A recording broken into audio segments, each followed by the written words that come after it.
Okay, so we're asked to write out the electron configuration for each atom, and then detect the change that must occur in order to achieve a noble gas configuration.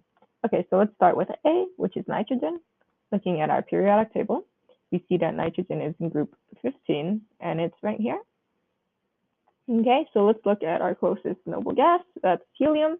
So we have He,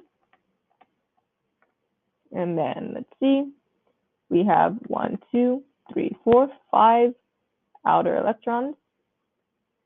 So we have 2s2 and then 2p3, right?